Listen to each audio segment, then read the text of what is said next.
What's up, guys, and welcome back to the Tim Sports Talk. And of course, we got another episode of Skins in the Game, episode number 53. And Tim, it's Tim's fault we're late. yes, it is 100%. Well, it's kind of Dad's fault because he kind of threw one more idea to me right before the show, so I was kind of prepping that real late in there. But it's all good. But we got a good show. It's not a lot of football. Honestly, not a lot of football talk. There's a lot going on here in the DC world, and you got, of course, the Dwayne Haskins unfortunate death. Dan Snyder, the House committee, may have uncovered some actual evidence. It's not just maybe hearsay. We'll talk about that. We will get into some Commander stuff, like the top 30 visits. What are our takeaways so far from that?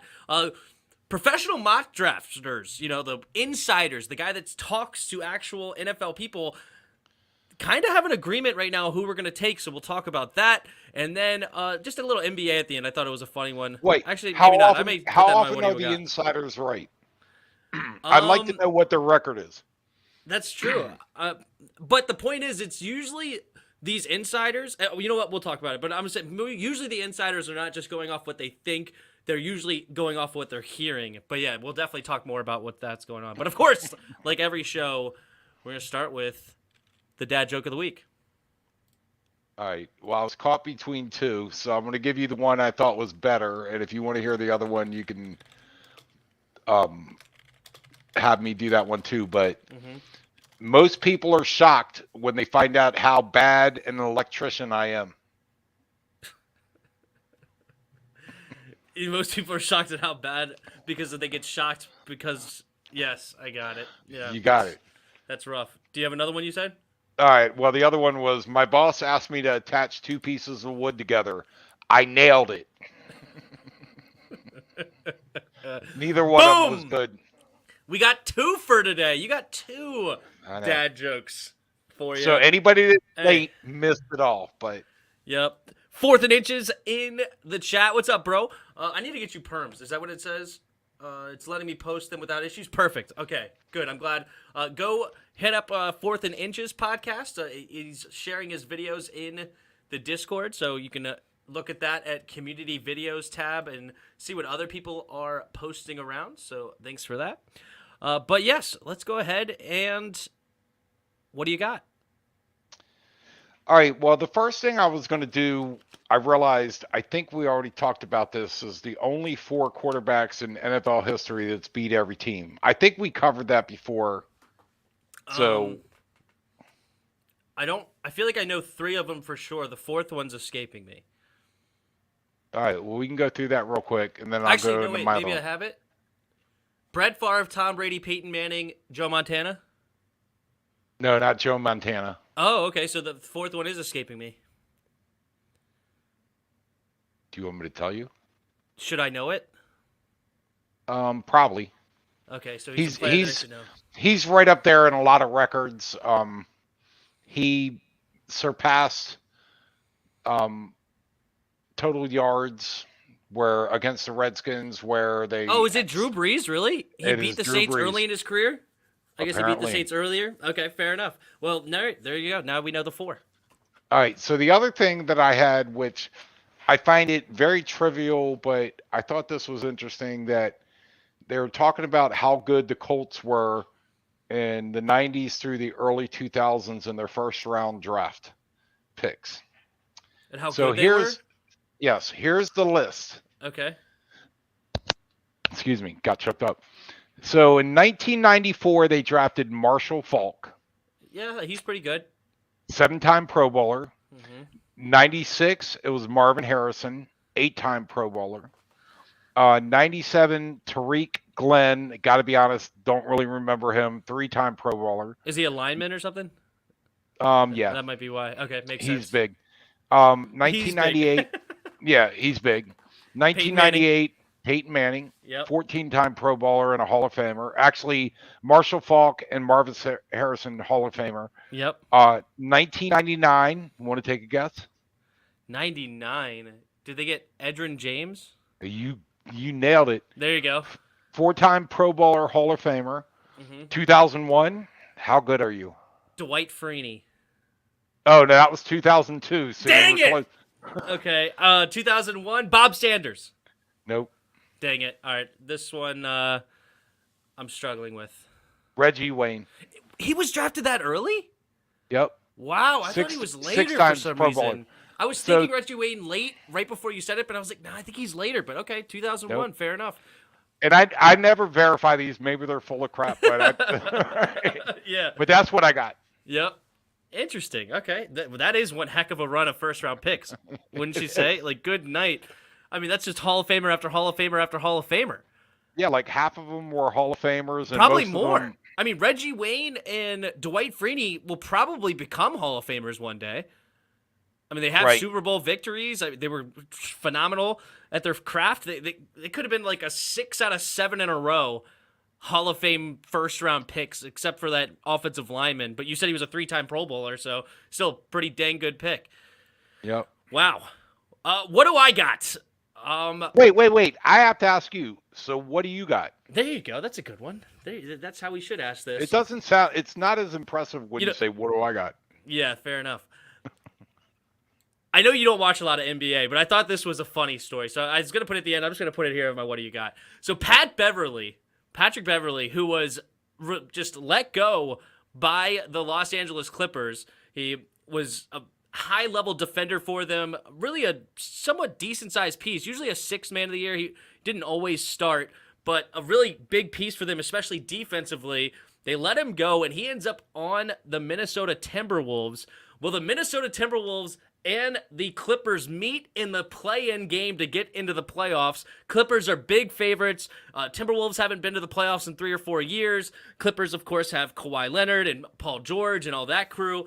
So Clippers definitely favorites. Well, Patrick Beverly gets the final steal of the game, ices it for his team. Minnesota goes on to win the game, and you would have thought Patrick Beverly won the Super Bowl, won the finals. He went nuts, hopped up on the commentator's desk, screaming through his jersey into the crowd. He started crying afterwards, like he was emotional of how excited he was to win. He went and hugged his mom on the sidelines. Like, this was a huge day for Patrick Beverly, and he had an interesting quote afterwards at the press conference. Somebody asked, what did he tell his old teammates when he was over, like, close to their bench? And he yelled, "Take the ass home." Long flight to LA, take the ass home. It's deeper than that for me. I gave my blood, sweat, and tears to that organization. You guys know the story. Blood, sweat, and tears. Just to be written off like that. He's injury prone. He's old. This and that. And then to be able to come here and play in the play-in game and beat they buns. No other feeling, man. No other feeling. But yeah, that was a fun one. He got really, and Paul George talked about his old teammate. He's like, yep, I went into this game knowing to not let him get under me because I used to love it when he would get under all the other star players of all the opposing teams. But he's a high energy guy, great defender. But yeah, so he had a very emotional day beating the Clippers just to make it into the playoffs. But you would have thought, he would have been his final year's career going off into the sunset, winning a national championship game. But nice. All right, that's what I have. That's one of your better. What do you got? There you go. Like, perfect. You've had what do you got's about whether or not it's better to have a. We're not going to talk about it. We're not going to talk about it. All right. We're done. We're going to move forward. Yes. Okay.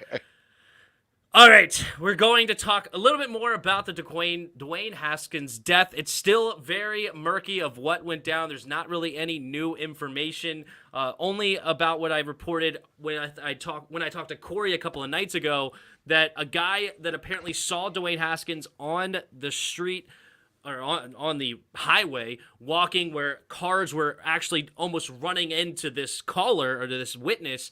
And he says that he saw him walking on the street and he thought it was very weird, that so much that he called the police at 6:31 a.m. and at 6:37 a.m. and that is when it was reported that Dwayne got hit.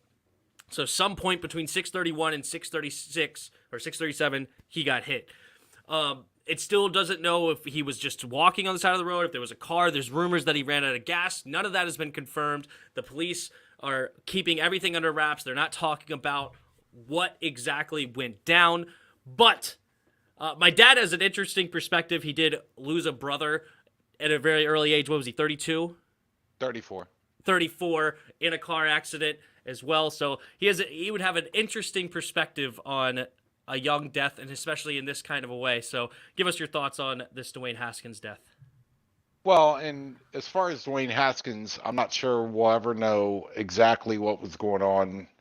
Um, Not sure why he's on the road at all, given that he was at Mitch Trubisky's house with why was he on the road that early in the morning, whether he ran out of gas or, and then the witness said he was walking not on the shoulder, but actually in almost a third into the right lane on this highway. But I hesitate to judge or come up with a theory because with my brother, um, he ran off the road at about 11:30 at night, and the general consensus was he must have been out partying. And I know probably a half a dozen people that were at the bar in Annapolis where he showed up, where they were like, "Bill, you got to come out. You got to come out and see us." He came out and he had like one beer, and he actually is the reason why we called pulling a Willie, because his friends called him Will, but he pulled a Willie where he would just leave when no, he wouldn't say goodbye to anybody. He would just leave, so he didn't go through the goodbye tour. But the general consensus was by everybody there is he came out because they wanted to see him. He had one beer, and on his way back home to Beltsville, he fell asleep behind the wheel, and he's got a record of falling asleep behind the wheel. I know of at least three other stories where he drove out to Manassas, Virginia, like a hour drive to help somebody with a plumbing issue, and insisted on going home and fell asleep coming back down 66 and just missed the rest stop and ran into a guardrail. And everybody was like, "Bill, you can't drive when you're tired." So, Yep. but a lot of people heard 11:30 at night. He was at a bar in Annapolis. He had to be drunk, and he had multiple occasions where he would go out of his way because someone wanted him. Like he had no business. He worked. He got up at 4:30 in the morning. He was an electrician. So at 11:30 at night during a weeknight, he had no business going out to Annapolis. But he wanted to satisfy the people out there. Like, okay, I'll come and make an appearance. And he fell asleep. And there was no skid marks. He ran into the back end of a tractor trailer that was on the shoulder of the road on Route 50 and basically was dead on the scene. So I'm sad about a 24-year-old, his life cut short. Um, if you want to go into the people that were like, oh, a guy who struggled with the Redskins and Yeah. struggled with Pittsburgh, that has nothing to do with it. I Yeah. I don't know why he was on the road, and if he ran out of gas, why was he driving at 6 o'clock in the morning for any reason? Hmm. So I don't get it. It's bizarre, and I just think we may never know. Yeah, I don't know when we'll find out because they're waiting until the investigation concludes, is what the police chief said down in Fort Lauderdale. You live in Florida now. That's interesting. I So do. did you do Well, this? Fort Were Lauderdale you is driving like dump trucks at? Oh, sorry, that's a bad joke. Um, no. First of all, Florida is a long state. yeah. Fort Lauderdale is way down south from us. Right. So Well, thank you, DJ, for your kind words. Sorry for the loss. dang it. He was 2 years old when I passed away, so I never knew him. Really, No, you were 2 years old. that's what I said, right? No, you said he was 2 years old. No, I'm sorry. I was 2 years old. You're right. I was 2 year old when he passed away. He was my godfather, but I never really knew him. But yeah, but this was what 27 years ago. You said? Yep, Yeah, because I'm 1995. 29. So yeah, 27 years ago when this happened. But yes, thank you for the kind words. But yeah, it's interesting. Yeah, because it's a good point of don't jump to conclusions just because you think you know the person. And none of us know who Dwayne Haskins is. You know, we could say we didn't like him as a player or blah blah blah, this that whatever, but none of us just fans really knew who the heck he was as a human being. And it seems like the people that did know him are coming out and saying a lot of nice things, like Terry McLaurin. Came out and said he always had a smile on his face. He had a great sense of humor. He had all these kind of things, and I don't know. It's interesting the perspective they have, but yeah, it's sad. It is, and that's when I saw it in the Discord. Somebody posted in the Discord. The first thing I just said was, "OMG," oh my god, and then I said, "That's so sad." It is. It's just really sad that Well, and I think, a and I've heard 24-year-old dies. right, and I think a lot of people have been bashing people online. The Washington Redskins groups Mm-hmm. I belong to, they're like, why do you need to know? Just a 24-year-old lost his life. Mm-hmm. Why does it matter how he died? And it's like, I think it's human nature that we want to know. Right. I mean, I got kids. So Yeah. if Two of them under this age. I know. So it's like, if it was, and I'm not saying it was, if it was bad luck or a poor decision or whatever it was, Mm-hmm. I would like to understand it so maybe I can impart that knowledge on my kids that says, you never know. You got to not. So it's not diminishing or bashing him or saying anything other than a 24-year-old guy who's going to be 25 in May. Mm-hmm. So a very young guy lost his life.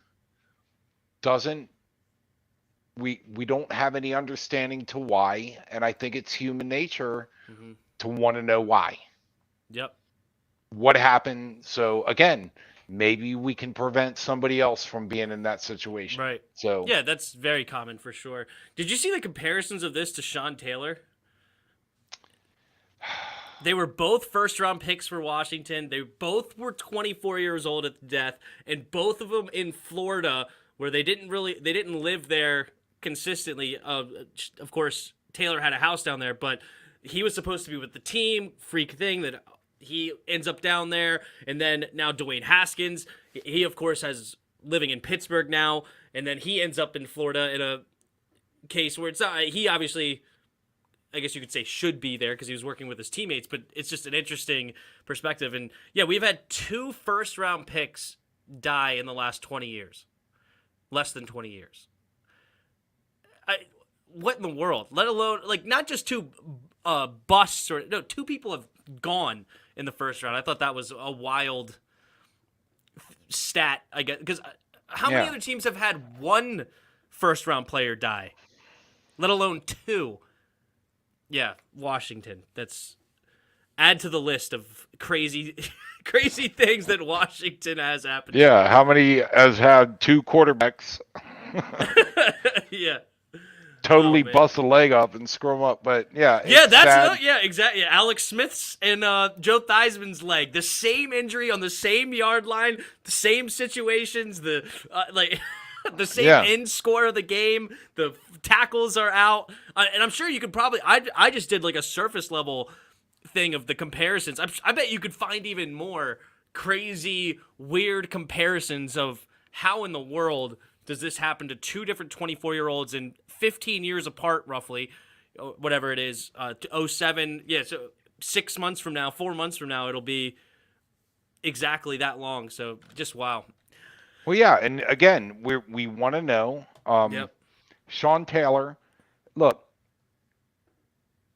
I think the stories are true that his niece or whoever it was, his sister that had the party, but how unlucky, or not unlucky is the wrong word, how much of a coincidence it is that he's there. Mm-hmm. There's guys that break in to rob him, and they do a quick shot and shoot his femoral artery, Mm-hmm. which was basically irretrievable. An inch this way or an inch this way, you know, he might be severely injured, but he's not bleeding out. Yeah. And so it's just I crazy. remember. Yeah, And that's the first time I realized you can die getting shot in the leg. I remember hearing he got shot in the leg, and I'm like, oh, he'll be fine. And it's like, 12 hours later, Sean Taylor's gone. It's like, what? I was 14 at the time. Like, I never thought about you getting shot in the leg could kill you. You're thinking yeah, like you're fine. the People lose femoral their whole leg. Like, look, you could be fine. the femoral artery is about that big. Yeah.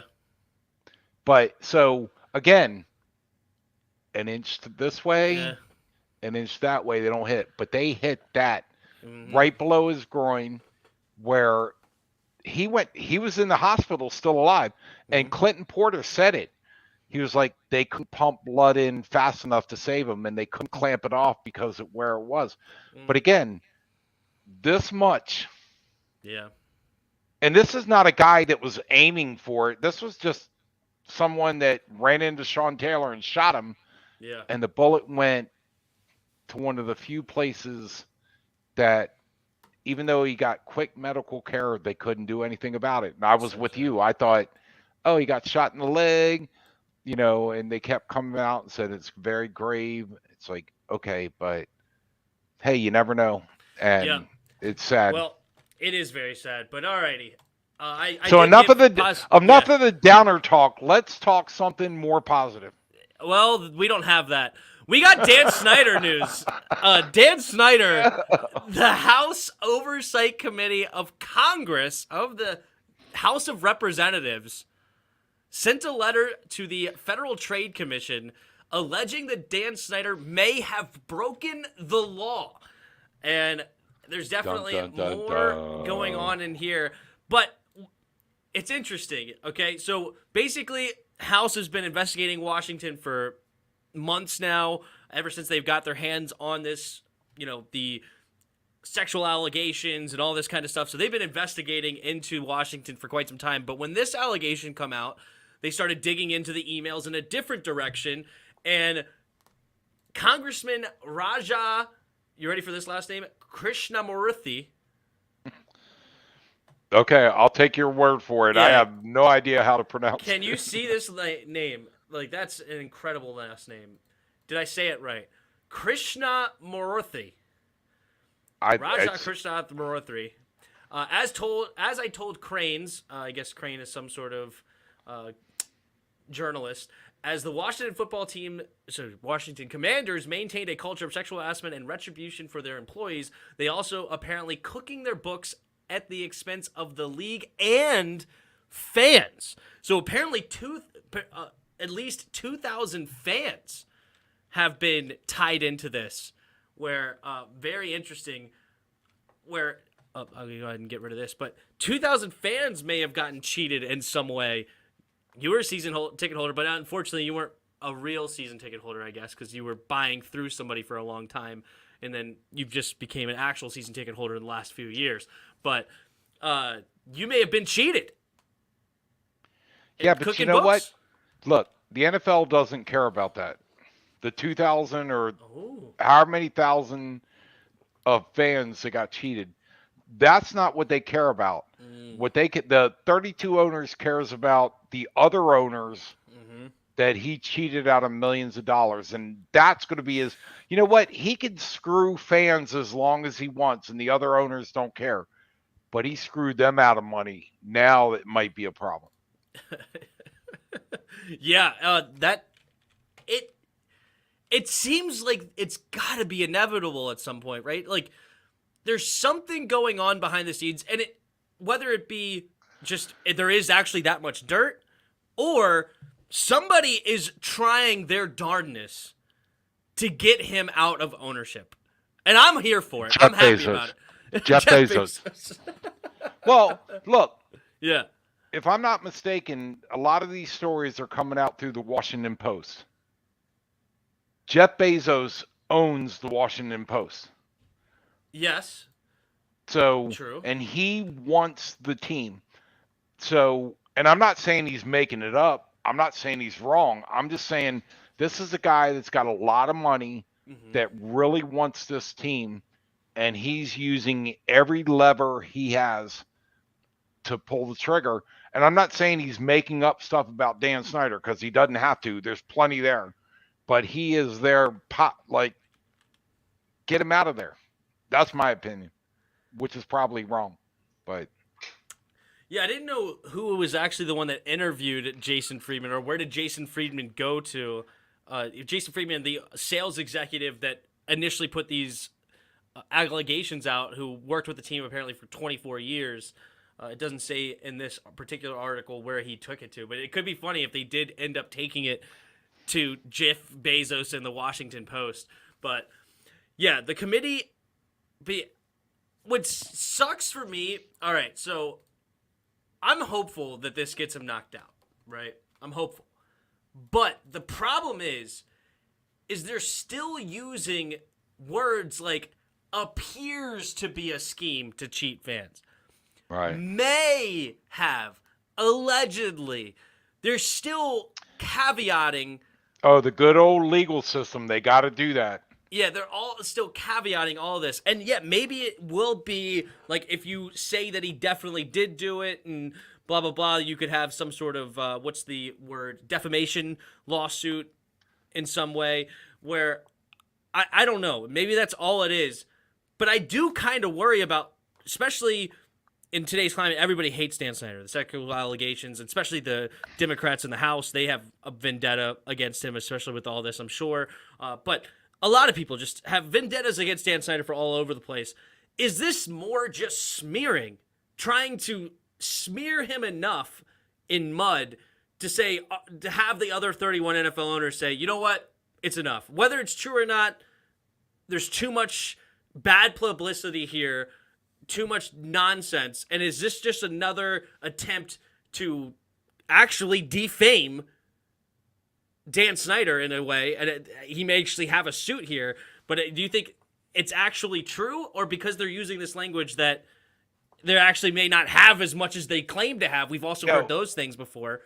And in reality, it's more of just mudslinging.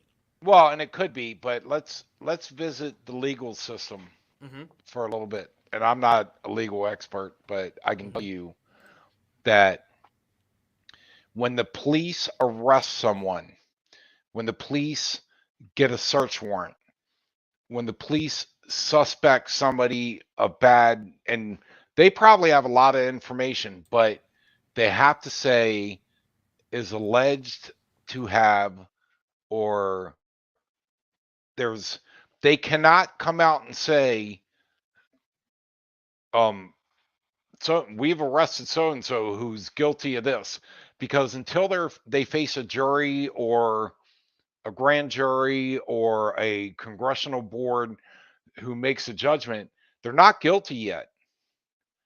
So you will always, in the legal system, you will always get alleged, suspected, whatever other word you want to think of, but that's commonplace. But I will say this, that the fact that they're out there saying it, because if I'm out there saying Tim Winan is alleged to have killed somebody and you didn't do it, that's enough for you to come after me in a big way. So it's legal jargon. That's what they have to say. I don't think it has any bearing one way or the other of how much evidence they have or lack of evidence. But I believe the fact that they have come out and said Dan Snyder's organization is alleged to have done this, that is very strong language, because until he's convicted or it's signed, it's alleged. So I don't think that has any bearing on what the weight is of the evidence is or lack of it. And you're muted. My thing is, do you have evidence or not? Like, I feel like you don't have to qualify this. We have evidence that Dan Snyder has done this. Well, I think they've said that. And look, the shooter in New York, the subway Yeah. shooter, Yeah. they've arrested him. Mm-hmm. I believe that they know they have him dead to rights, but when they're talking on the news, he allegedly did this, he allegedly did that, but they're not talking about this guy unless they have some serious evidence. But them talking about it doesn't make him guilty. They Right. have to present it to a court of law. Yeah. So I believe they have evidence. The fact they came out and said, okay, Dan Snyder's organization allegedly has two different books, one internal and one they give to the NFL. Mm-hmm. I think they got some serious evidence, because if they don't, and it turns out that it's all false, then Dan Snyder's going to come out after them with both barrels. And I don't think Yeah. he's got any leg to stand on. So Well, don't. I don't know, because it's also like, it's interesting, right? When you're a public figure, like when you're well, I guess, is Dan Snyder considered a public figure? That's another thing, I guess. Or is he considered just a private citizen, right? Like when you're a public figure, defamation suits are like impossible, right? Like you go out into the public, it's like Donald Trump can't sue for a ton of lies said about him, or Hillary Clinton can't sue for a ton of lies about her, right? Like they're out there. Like it's like impossible at some No, and point when I you're get such your a big question. and famous person. Where can Right. you really have defamation suits as Daniel Snyder, $1 billion NFL owner? Yeah, but he's not public. I guess, is that what it is? It's like, it's technically, even though he's so famous and so rich, he's still not a public figure, I guess, huh? Well, and I think what you're talking about with Donald Trump or Hillary Clinton is they would have to go against the government. Yeah. And being in the position they are, they can't sue the government. A Yeah. lot of other individuals can. I think Dan Snyder or any other NFL team, and look, they're huge. They, the antitrust laws and stuff that they've gotten to protect them, and the government's coming in and saying maybe we can't let that happen anymore. Mm-hmm. But they're not public. The NFL is privately owned. It's not publicly owned. Yeah, I guess that would be the difference, wouldn't it? Johnny Depp's trying your theory out. I think you're right, though. Maybe is Johnny Depp trying to sue somebody for defamation? I don't know. I don't follow Johnny Depp like that, but yeah, he's so popular. Like Johnny Depp is another one. He's so famous, so popular, so many people know about him. Like when you're that famous, you're going to get crap thrown at you. Like it doesn't matter how nice you are or how great of a human being or whatever. It's like when you become famous to millions and billions of people, there's going to be things said about you that are false. And absolutely. At that point, if you're so big and so famous, can you really sue for defamation? Maybe you can, maybe you can't. I don't know, right? No, it's like, I think, again, Johnny Depp, Mm-hmm. big. I mean, there's 100 other actors or actresses we could talk about, but if I came out and said that Johnny Depp did this to my daughter, or Mm-hmm. just out of the blue, and maybe it's not worth his time. Gave to her a mess high with five, it. right? Gave her a high five. That's what you're Well, accusing him let's go there, but of. but it may not be worth his time because I'm a nobody. Yeah. So his millions of fans are going to be like, okay, that guy's whacked. He doesn't know what he's talking about. But if you hold a certain amount of authority and Mm-hmm. say something about somebody that is potentially going to hurt their career, then I would expect they'll come at you full bore. I would. Right. If you're actively, or through your words, you are affecting their career, then I think they have to come after you. But if you're on the fringe, so I don't think the NFL is public. I know they have special rules, but I mean, I understand your question. Yeah, But it's interesting. I don't know. Neither of us know the answer, so we can move on. But it's definitely an interesting debate, like who would win. And I don't know. Maybe there's precedent that we just don't know about. We just have to look into it. It was a question that I just thought about while we were discussing this. But Okay, stop thinking. Move on. Final, actually not final prediction, but just a quick prediction. Is Dan going to be forced out, or is he going to find a loophole and stay in? Not a final prediction. I'm sure we'll talk about this again. But right now, what are your thoughts? Quick Um, prediction. Not long, so. no, unfortunately, I think he's going to get a slap on the wrist Me too. It's because terrible. it's only millions of dollars, and when you're talking about a multi-billion-dollar industry, millions of dollars, it'd be like you and me arguing over $100. It Yeah, really is. Gregory Pat says peace out. I don't know if he's saying see ya or to Dan Snyder he's saying peace out. I hope so. Um, No, but I yeah, would when you're love to with see it, billions, but but I yeah, think I'm there's with been you. precedents. I think there's precedents where they give people like this a slap on the wrist. Hmm. Jerry Jones has done it. The guy, not Denver. What was the other? Oh, fingers crossed. I'm sorry, I wasn't. I'm sorry, I wasn't peace. I thought that it looked like a peace sign, so small, but it's actually fingers crossed he's out. I gotcha. Makes sense. No, and I'm 100% in your camp, Yeah. Gregory.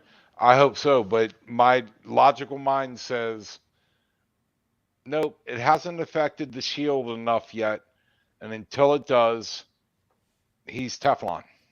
He's Teflon. Yep, fair enough.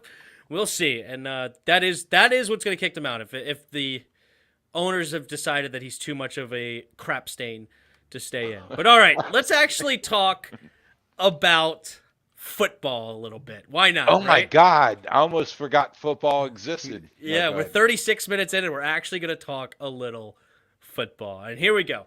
Washington Commanders. So you have the top 30 visits. I believe this is a new thing this year because I had never heard of this. And it's kind of an interesting deal. So you can bring in 30 players that are going to be drafted and bring them into your facility, get an interview, kind of show them around, show them the ropes. There's definitely some interesting takeaways that we're going to get into, but I've been thinking about the strategy. Like, where do you go with this, right? Because when you invite somebody in, you're almost giving away the fact that you're interested in this player, right? So, especially when you're looking at a late round prospect, and if somebody else is going to look at them, now they're like, oh crap, we got to maybe take somebody a little bit earlier, or this or that, and you may be screwing yourself, especially if you really like one of these players. So, what is the strategy in your mind? If you were the owner or if you were the GM, right? Do you bring in maybe just like top 50 prospects and say screw it, I just want to get as much feel as my early round guys and make sure that I'm going to get those right? Do you bring in 30 players that you actually want? Do you try to sprinkle in maybe 50-50 of players that you don't want and players that you do and try to like throw off the rest of the league? How deep do you go into this, or do you just bring in your favorite 30 players throughout and or whatever? If you're the GM, which direction do you go with this top 30 visits?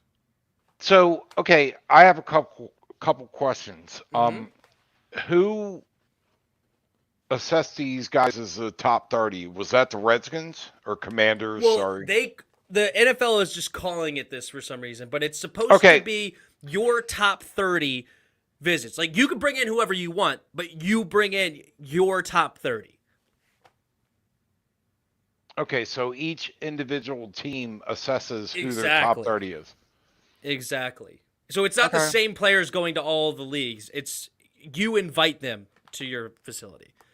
That's why I'm asking you as the GM, which No, that direction do that you go in makes this? Yeah. that makes different a difference other if some NFL entity said these are the top 30 prospects and they're going to Yeah. visit all. Hmm. So to your point that yeah, you might be saying well, it can go both ways though. Right. So You're that's what I'm giving asking. Where would you go with this? Yeah. It's interesting. I think I wouldn't play. You just wouldn't invite anybody? No, I wouldn't not necessarily saying that, but I wouldn't invite 30 guys that you're my top 30 people. Yeah. Who made that number? 30. I don't know. I'm just saying, I mean, you got to invite people you're interested in. There's no way Uh-huh. around that, Right. right? I mean, if Uh-huh. you really like a tight end or a wide receiver or a lineman or whatever, if you want to invite them and say, hey, we're interested in you, Right.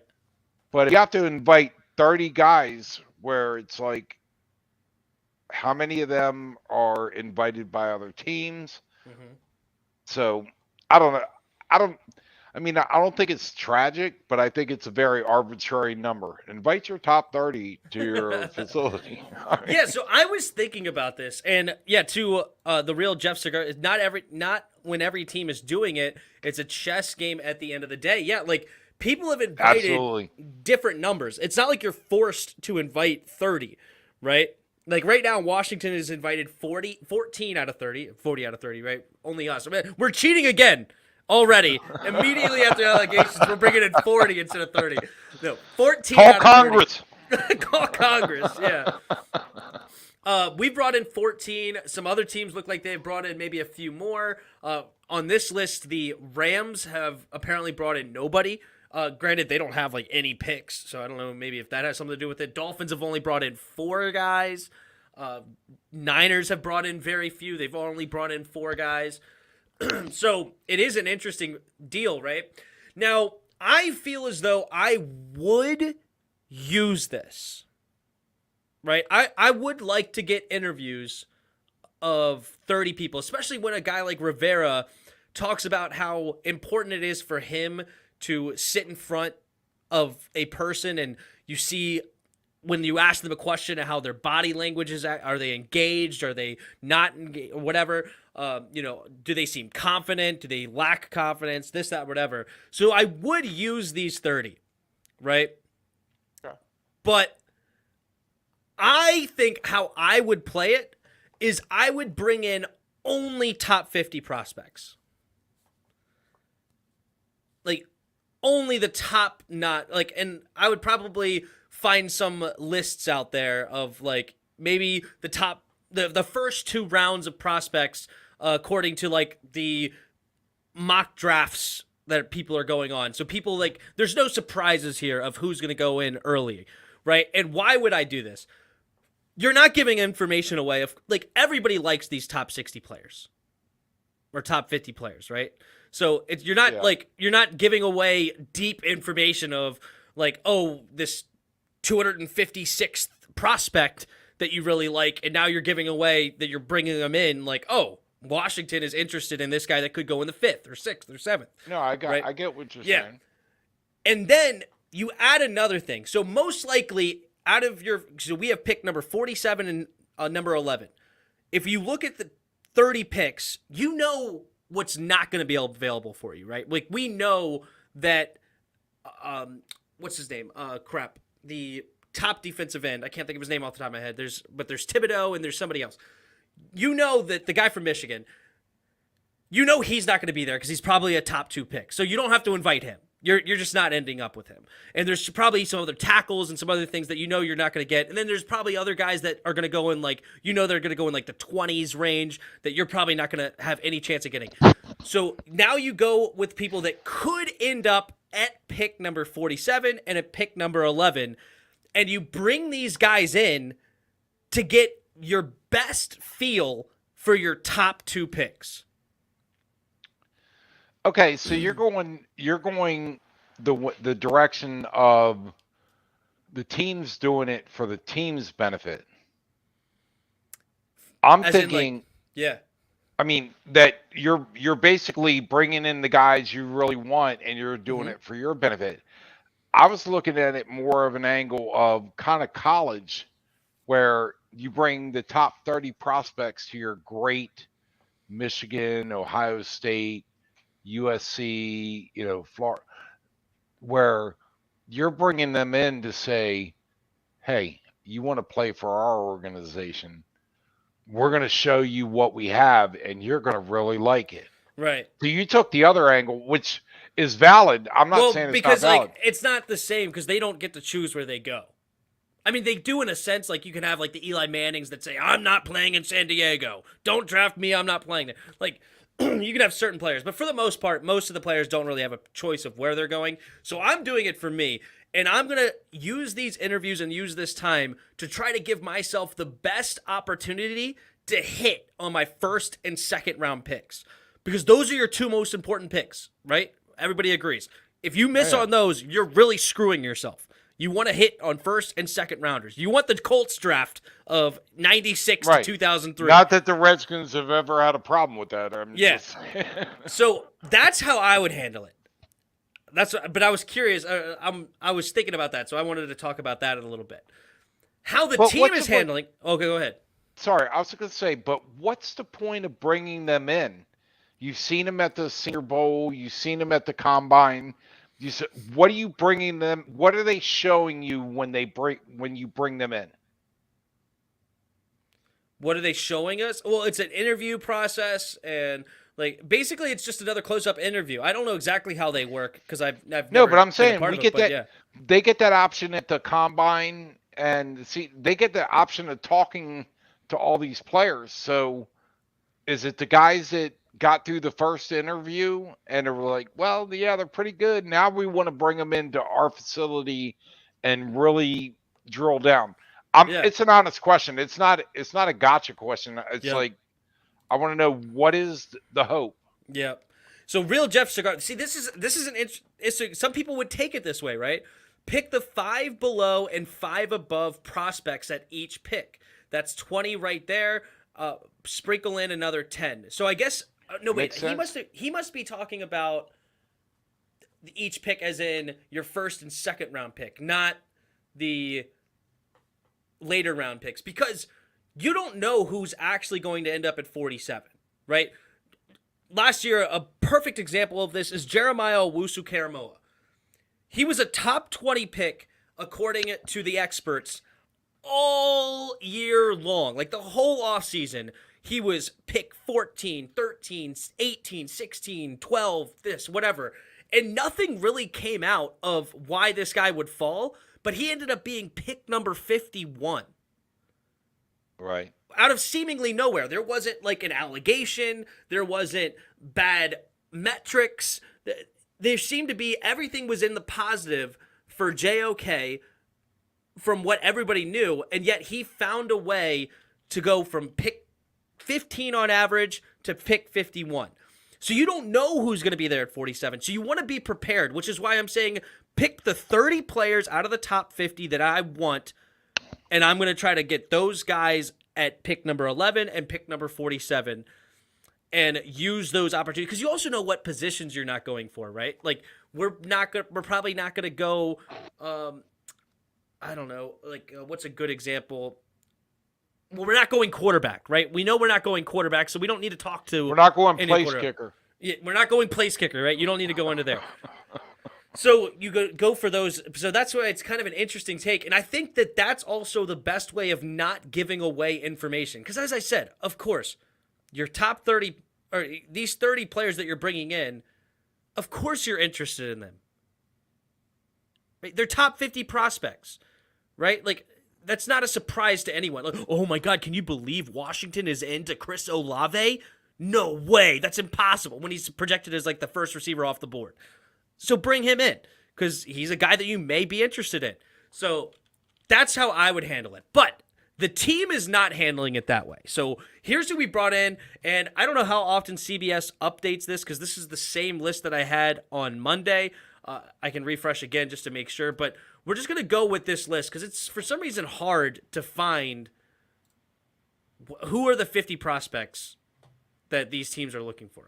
Why it's so hard to find these things, I don't know. But apparently it's difficult. So let's go ahead and just look at these. So sorry, I went to refresh. Okay, hold on. Page. I want to respond to Roger. Oh, okay. Smith's comment about too many holes to draft a wide receiver. And this is an honest question. Mm-hmm.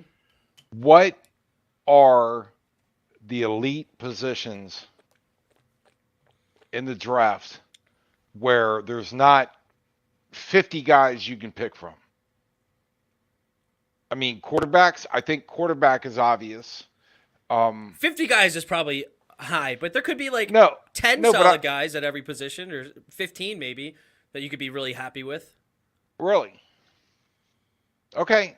It was an honest question. It's like, well, if you could get an elite receiver, and again, I'm not a football expert, so I love football, but what is or is there any position where there's a small amount of elite players where you got to grab somebody early? I'm assuming Yeah, quarterback. so I would say quarterback, tackle, offensive tackle, and then probably elite edge rusher is probably somewhat limited to the top end of the draft. Okay, so you think there's enough wide receivers out there to complement Terry McLaurin that you don't have to worry about it in the first round? I would say that, yes. Okay, fair enough. I love late receivers, especially second round receivers. I mean, you look at the top 10, top 15 wide receivers right now, there's only maybe 3 or 4 of them that are. There's more second rounders, is my point, in the top 15 than there are first rounders. As like you look at paid or talent level or whatever. Like the second round seems to be a money spot for receivers. But it's also because there is a lot of first round receivers that get drafted, but for some reason, yeah, some of them hit. Some of them are great. Jamar Chase was great. CeeDee Lamb seems to be really good. Justin Jefferson's a stud. There's some that obviously really, really hit. But even some of those are late rounders. Like, rarely are they top 11 picks. Right. Jamar Chase was number 5, but Justin Jefferson was like pick number 25 or something, 23. What was Terry? And I'm sorry, Terry was a third-round pick. Okay. Anyway, all right. So that answers my question. Thank you. There you go. Roger, you're correct. Roger, you're correct. There you go. That's one in a row. Yeah, don't let it go to your head, Roger. Don't let it go to your head. Dad, we're going to talk about this in a post-show meeting. We don't talk about Roger being right, all right? That's against the rules. No. All right. I slipped up. All right, here's the takeaways. It's fake news. Yeah, here's the takeaways of who the Washington Commanders have brought in the top 14. 0 linebackers. We have brought in no linebackers in the top 14 so far, or you can call it in the top 30. And we've heard Ron Rivera and Martin Mayhew both talk about how they really love Cole. They drafted Jamin Davis in the first round. And we do have 7 linebackers on the roster technically as it sits today. We have Cole Holcomb, Jamin Davis, and David Mayo currently listed as starters according to ESPN. We have Khaleke Hudson, a former draft pick of ours. Milo Eifler, a second-year player, young, talented. Dijon Harris, Dijon Harris is a 24-year-old linebacker, and Jordan Kunajic, who was on the team last year. So we have 7 guys. So as far as actual bodies, we're not really quote-unquote lacking at the linebacker. But as far as talent, I think we are. Do you actually think there's an honest chance that Washington does not attack what I think and what most people think is the weakest position on this team? Do we not? Is there a chance we don't draft a linebacker? No, and what I'd like to think is if they don't draft the linebacker is because they don't like the field or the available players out there. Mm-hmm. I'm not saying I believe that's what they're doing, but if they don't draft the linebacker, I'd like to think that the staff is going, and anybody out there really that we want it is worth getting. So we're better off going with what we have. Again, not saying I'm selling that. Yeah. Because there's probably somebody out there that is better than what they have. But like I said, I don't know. Is there a linebacker out there that you're like, man, they should really pick this guy up? There's a few linebackers I actually like in this draft, so I would be surprised if they're completely out on linebacker as far as talent. I like Nakobe Dean. I like Devin Lloyd. I like this Brian Asamoah, I believe is how you say his name. He's from Asamoah, that guy. He's from Oklahoma. He's an interesting linebacker. Leo Chenal is a very athletically gifted linebacker that a lot of people think could be an actual true middle linebacker at the next level. They could be from Wisconsin in the second round. Chad Muma from Wyoming is an interesting pick that could go in the second or third round. So I think that there is talent at the linebacker spot to me, and there's talent that could go in the first and second rounds that I think could step in and really help us at that spot.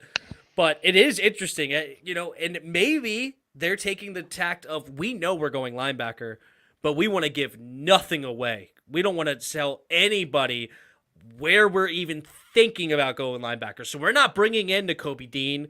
We're not bringing in Devin Lloyd. We're not bringing in any of these top guys. We're just going to go ahead and bring in some other guys that we're interested in talking to. No, and I think that's very hopeful, and I hope you're right that they're that not skilled. What's the word I'm looking for? Where they're that smart, intelligent, or sly. It's like slick. They're that slick enough to pull that off. I hope so. Yeah. I did want to make a quick comment to the Real Cigar Jefe. Yeah. Wentz played for the Indianapolis Colts last year, who historically has horrible lines. Yep. And the second thing he said, I hope you're right. I hope Chase brings new technique, because I've heard Charles Mann. I've heard, I think Charles spoke for Dexter Manley, but Charles, and I can't think of the other guy, old time Redskin, is like, he's got one technique. Yep. So I really, really hope you're right that he's working on new techniques. Yeah, for real. Yeah, F.A. Obata, the international kid, better not outproduce him since 4th and inches. That's true. This is it. This is a good point on Noahism. $11 million is scheduled to come off the books because of the Landon Collins cut. So maybe they're waiting on that money. At this point, I wouldn't even wait on that money. What are you waiting on that money for?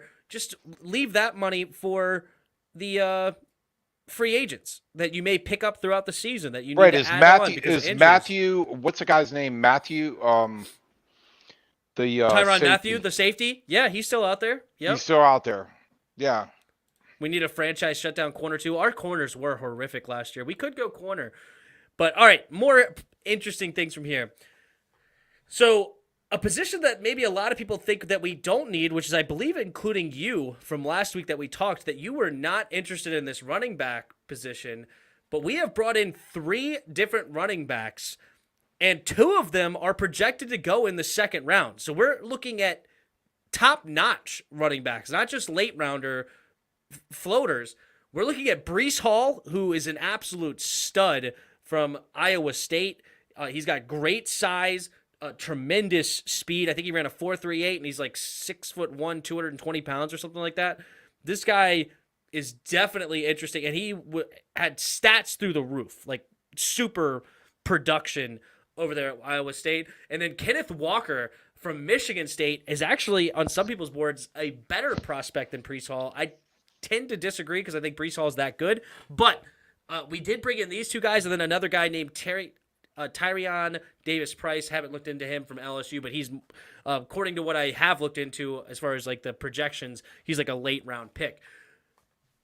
Is this a clue that we are actually looking at taking a running back to potentially maybe even replace, not only give competition to, but replace our running back Antonio Gibson? Good question. I thought we were in agreement that in most cases, Ezekiel Elliott, I just drew a blank on the other ones where Saquon Barkley, Christian McCaffrey. Barkley, great example. Oh, they're so good. And they last about 1 year. And like Dallas, how good do you think Dallas feels having paid Elliott a max contract? Because come on, let's be honest. He looked badass. Oh, he was amazing. I loved him. Yeah. And then it was like he gets paid or the defenses figure him out. I don't know. Well, the offensive line is definitely starting to get beat up there because Dallas had historically great offensive line. That's why they did not pay DeMarco Murray a bunch of money, because they were like, no, I know you had like 1,700 yards or whatever it was and a bunch of touchdowns, but you're a product of the offensive line. We're going to go ahead and get somebody else and you'll be fine. Well, that offensive line is starting to get beat down. Injuries, age, retirement. So they're gonna have to start. Yeah, they were fixing like that up. a multi Pro Bowl line for a while, but you're right. Yeah, exactly. But really, I mean, even Yep. Henry was a freaking fire plug. Big, hard to bring down. Oh my God, Tennessee was going to light up the league. And even he didn't. Well, he got hurt. He was lighting up the league before he I got hurt. know. Okay, Yeah. fair enough. But he never came back. Yeah, no, it's tough, and I think he actually did come back to the playoffs and failed again. Playoff Derrick Henry is horrific. He is incredible in the regular season. Like he actually did so well this year, Dad. At one point, he had like 900 and something yards by like week 6 or something stupid like that, and it was Oh yeah, he nobody got could hurt. bring him down. Yeah, he got hurt in week 6, and it took until like week 10 to somebody to pass him in yards. Like he was still the leading rusher for like 4 more weeks after he didn't play a down. So he was incredible.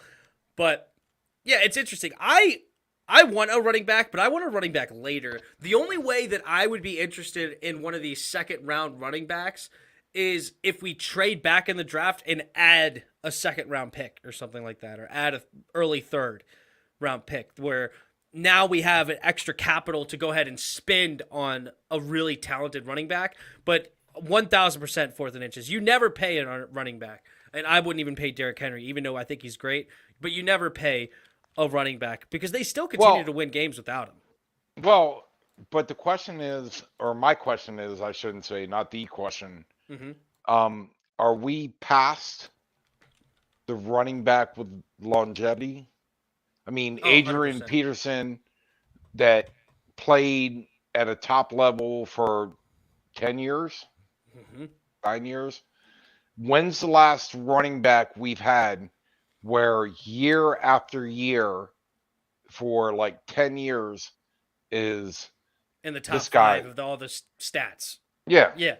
I I mean, don't he even think. came from an ACL and still had a 2,000-yard season afterwards. But no, you're 100% correct. Is there a guy like that? Like Alvin Kamara lit up the league for a couple of years, and he really slowed down last year after they lost Drew Brees. Or Christian McCaffrey hasn't been right in the last 2 years. He keeps getting hurt. Or Saquon Barkley's not anything. Zeke Elliott was on the top of the league for a few years now. He's Well, tanked. I Yeah. would I'd like to pose this point, Mm-hmm. and maybe I'll be a bad guy for saying it. Mm-hmm. 10 years ago, running backs didn't make enough money to live on for the rest of their life for 10 years. Now you got running backs getting paid 5, 10, $15 million. Mm-hmm. So you work a couple years and you're thinking, wow, I could live on $20 million pretty good. Yeah. I don't really feel like getting my ass kicked every week. Yeah, I don't want Right? CTE by the time I retire Right. because I'm That's what I'm taking saying. somebody else. So Yeah. so maybe you're done with the 10-year running back. Who Fair wants enough. to go in? I mean, look, even if you're 250 pounds running back, Mm-hmm. you're running into 330-pound linemen and 280-pound linebackers that they're just beating the crap out of you every game. So if you realize you wake up one day and go, I can live pretty good on this amount of money, my heart's really not in it. You know, Mm-hmm. wide receivers don't wear knee pads because nobody can hit them, right? So I'm Yeah. pretty sure running backs wear every pad they have available. Anyway, that's my 2 cents. Fair enough. Well, fair. Fair. I'm just looking at this. I was curious what their first round mock was like. But, all right. The professional mock drafters seem to have kind of come to a consensus of who Washington might be looking at taking at pick number 11. And, I gotta I look don't. up. I gotta look them up because I haven't. Yeah.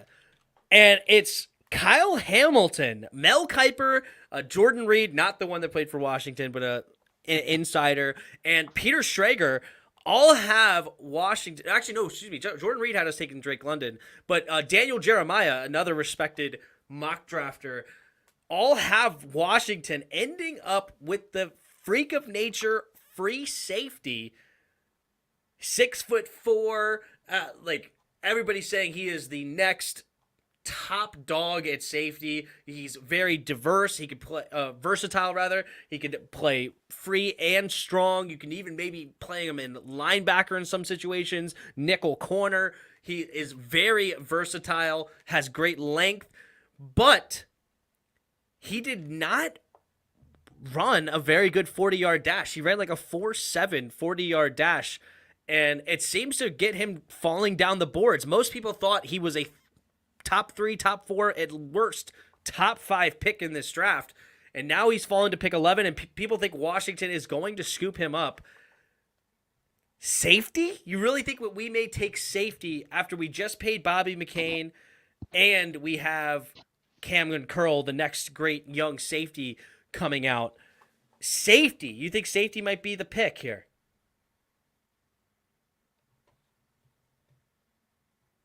Maybe. I don't know. No, Or how about this? How about this? Do you think these insiders actually know something that we don't? Because a lot of times these insiders, they're not going off of talent, right? They don't necessarily, like, they talk a big game and they evaluate the talent and stuff like that. They'll go on their talking heads. But in reality, when they start making their mock drafts, they want to be as accurate as possible.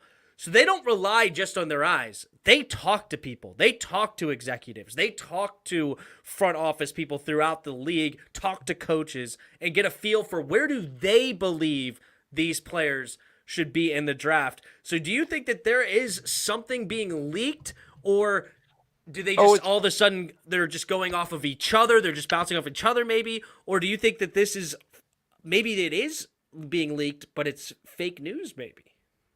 No, all of those are total possibilities. Mm-hmm. And I just had this thought, which I've never gone back after the fact and visited a mock draft after the draft happened and seen what guy was like, man, he nailed it. He knew this, and this. I don't know. What's their record? They're most likely talking to insiders, but the insiders might be giving them BS information because they don't want it to come out, right? You don't want to tell, Joe Schmuck, yeah, we're looking at this guy at 11, and then he goes out and announces it, and then every other team in the world is going, wow, maybe this guy is pretty good. Yeah. So what is the formula? And again, I would love to know what is the record of the Mel Kipers and the Jordan Reed, not the Redskins Jordan Reed, but all these guys that do this every year. And look, I'm not doubting they put in a lot of work. They do all their, foot soldiering around and find out all the information they can, and they lay this draft out.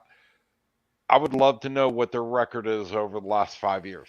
Yeah, I don't know what the record would be over the last 5 years. That's a great point. But something that is an interesting example is last year of how wrong they got the number 3 pick overall.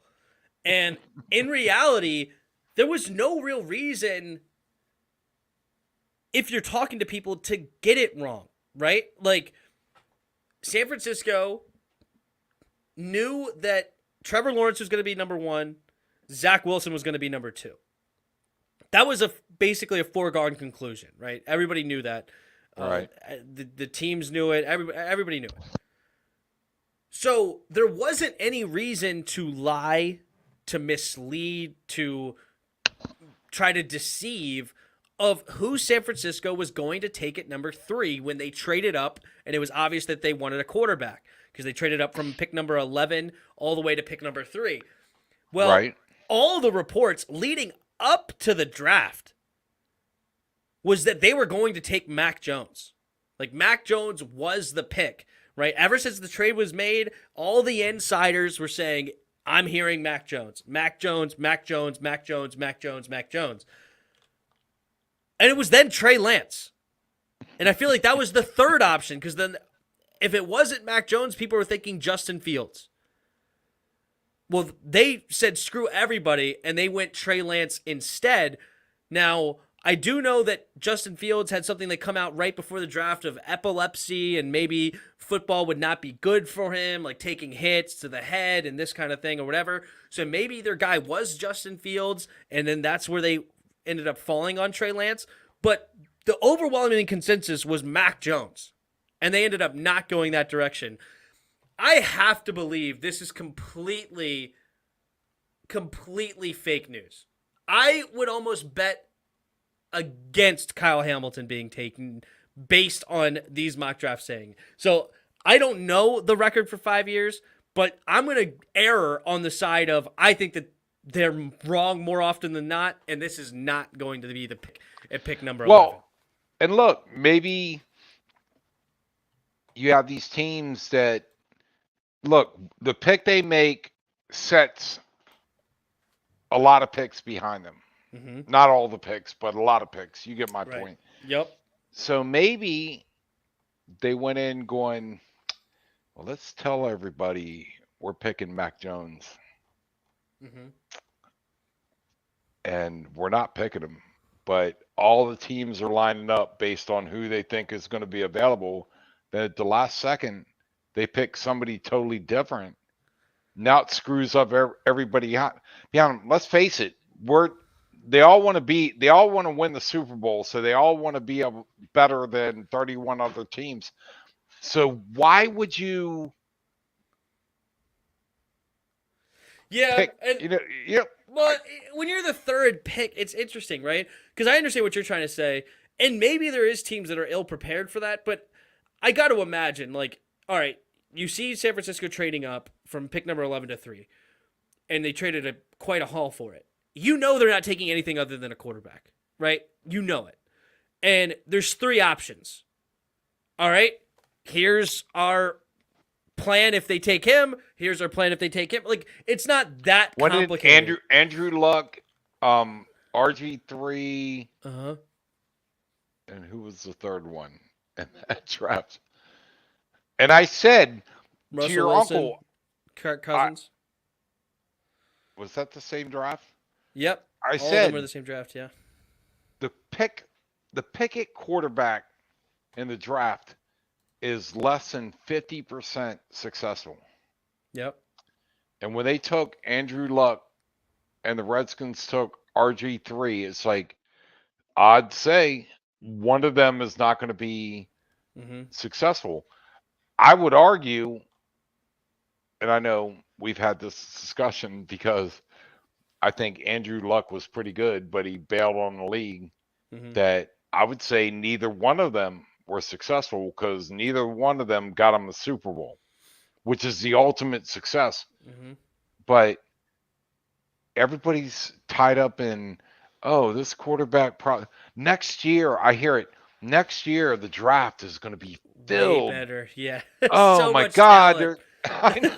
There's so many quarterbacks out there, and it's like, again, I would love to know the record of how many first-round picks over the last 15 years have made it to the Pro Bowl or been really, really good. Yep. But every year we hear, that's what we're being told. The Redskins, Commanders, should not pick a. I know, I'm not either. But I have to say that for our listening audience.